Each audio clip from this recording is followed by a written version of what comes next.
I'm Jann Biggs. I'm the manager of the CalNet program branch. We recently changed our name, and I manage the group that has developed the CalNet 3 contracts in the program. I'm going to do an overview of the contracts in the program. So CalNet is a leveraged procurement. It is, of course, the statewide contract for telecommunications and network services. It is actually the largest contract in the state of California. Over the course of the 5 years of the contract, we roughly have an estimated spend of $2 billion, and that's a combination of state agencies as well as local government and education entities. It is competitively bid. The first thing that vendors have to do in order to participate in CalNet is to be pre-qualified. And that involves them sending us references that we will go through and verify. They need to prove that they have financial viability for what they want to compete for and that they, in fact, can deliver those services. They must agree to a myriad of business requirements as well as technical requirements, and all of this is to drive continuous competition and to lower prices. The contract is, again, for telecommunications and network services for all three voice, data, and security. And it is actually a compilation of contracts rather than just a single. It is 6 vendors rather than 5. Jive has not necessarily participated, so we are only dealing with 5 at the moment, but there are 6 on the contract, and there are two IFBs, invitations for bid. There was A and B, and so you put all that together and it's actually a compilation of 12 contracts. So this is a table of the categories that are currently on CalNet 3. Categories 1.1 through 1.5 were awarded in November of 2013 and go through June of 2018 with 3 one-year options. Category 1.6 was also awarded in November of 2013. It only goes through June of 2017. There are 3 one-year options. Those are the legacy services. That would be, say, Centrix and Frame Relay. We have expectations that customers will roll off of those faster, and so we may be able to actually terminate that part of CalNet a little earlier than the others, although we can go out the full length of the contract with all of the options. And then categories 2 through 7 were awarded in June of 2014. They also go through June of 2018 with the 3 one-year extensions. This is a handout. If you didn't notice, it was available at the table as you came in. And if you haven't already picked one up, it'll be available on your way out.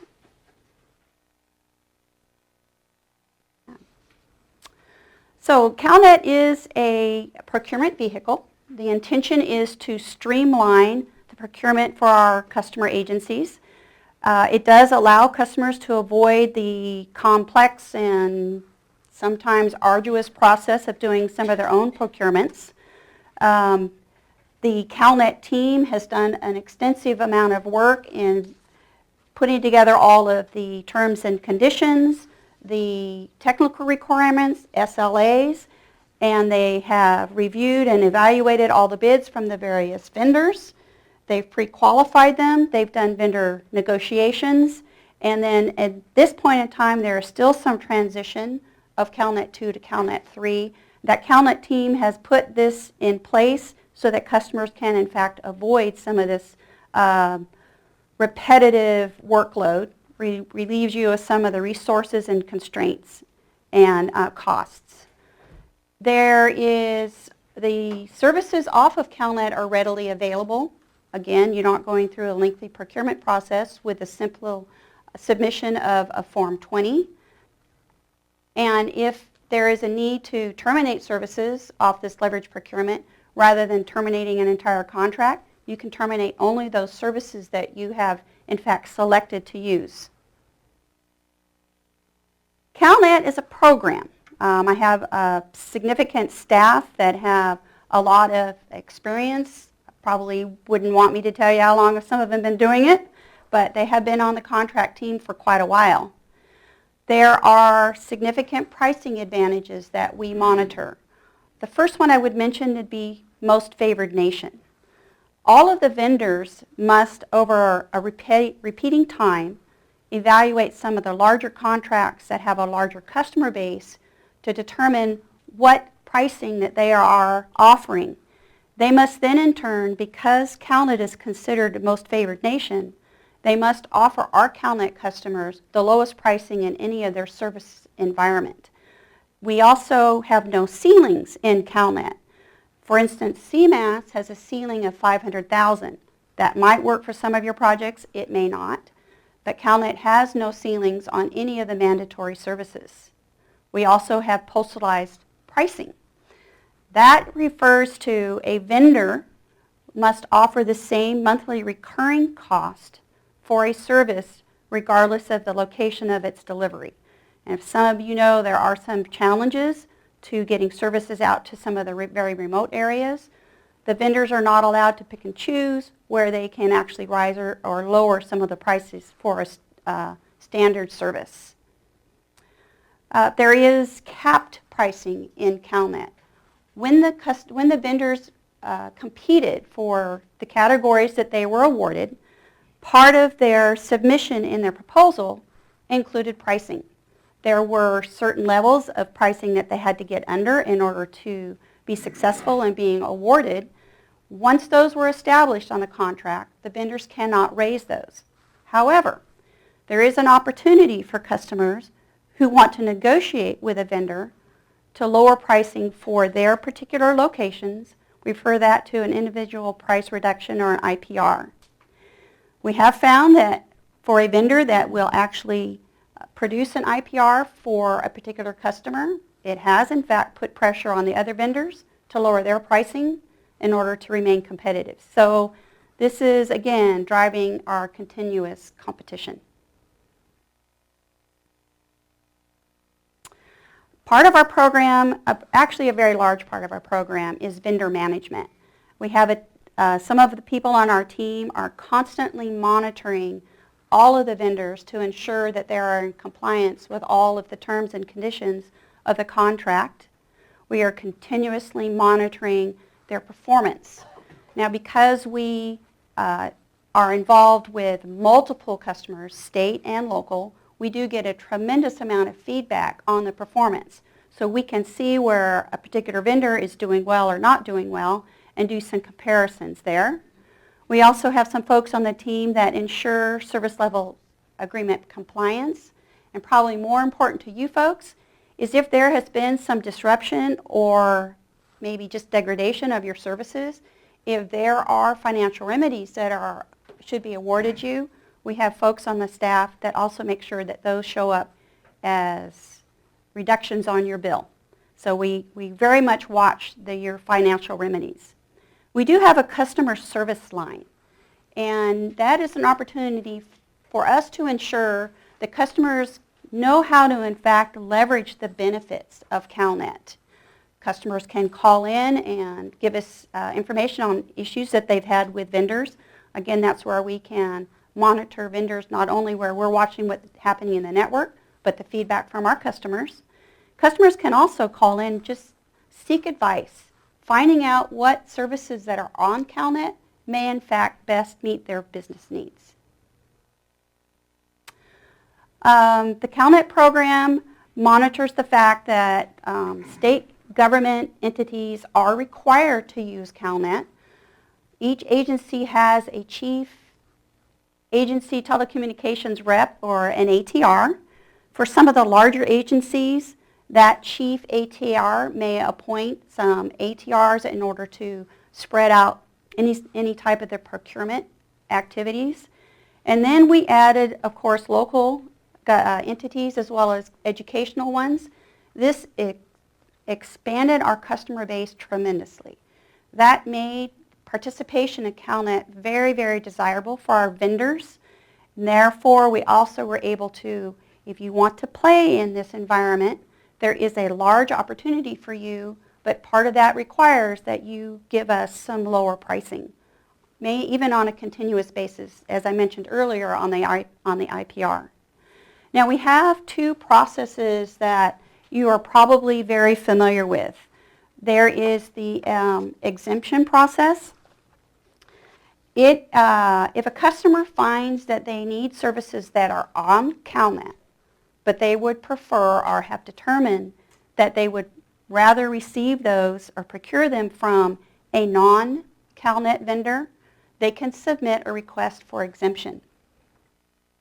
They have to include a justification of why they would prefer to use a different vendor, and there are reasons. That some of the ones that we have seen of late are some of the telcos cannot necessarily meet some of the remote areas, and so there may be a need to ask for an exemption on that part. The team will evaluate those requests and determine whether or not an exemption will be granted. The State Telecommunications Management Memo, you may know more familiar as STEM, Section 3-501, gives instructions on what is required in order to submit an exemption request. Then we also have the CalNet delegation request. That happens to be STEM Section 3-502. This requires some sections, categories on CalNet do require delegation. Not all sections. You would need to do some research to find out what services you are looking for if they require a delegation. And the intention is to ensure that our customers have the expertise to implement a particular service and in fact support it as well as manage the contract. Some of the services may be new to a particular agency. For instance, not all agencies have used voice over IP in the past. That is a concern for us to ensure that customers do in fact get all the services that we expect those vendors to deliver. If a customer can demonstrate that they have that type of expertise, then a delegation would be awarded. The biggest part of what we do, of course, is contract management. One of the things that the team works on are amendments to the categories. Now, Brian mentioned earlier when it comes to CGen NextGen, in fact, we are looking at CalNet for certain sections that may possibly need to be amended in order to move forward with CGen NextGen. We also are looking throughout the life of CalNet 3. We'll be looking to see if there are services that in fact we know our state customers need. And I'm kind of emphasizing state customers because CalNet is for the state of California. The fact that local governments and educational entities participate, it's an ease of procurement, as I mentioned earlier, and it has also increased our customer base, which has made it more desirable. But we do follow the path of what is best for our state agencies. I talked earlier about the IPR.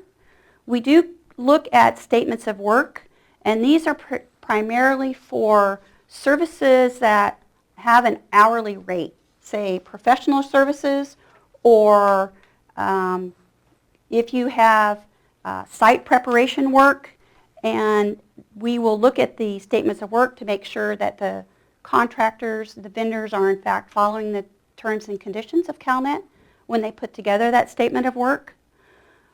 We have several people on our team that really focus on ensuring that all of our customers have any billing issues resolved. And I would say they're infrequent, but of course they are possible and they can take some digging. So we do have people on staff that focus on that. And again, we have folks that monitor the SLAs and the financial remedies. I wanted to mention also that there is a CalNet website, and you can see it up here. It was also mentioned earlier that these slides will all be posted, so you'll have access to that. You will find frequently asked questions there, all of the catalogs of our services, previously released bulletins, user instructions. When I mentioned earlier about STEM, as far as the delegation and exemption requests, you can find access to STEM through the CalNet website, as well as links to the various vendors' websites and their services. The video that you see being taken here will also be posted at a later point in time. And again, you probably noticed some of the handouts out front. The slide with the table of the CalNet categories is out there. There is a brochure on network redundancy available. There is a brochure on CalNet itself. Medi showed the brochure on CGen. So be sure that you pick those up on your way out. Thank you very much.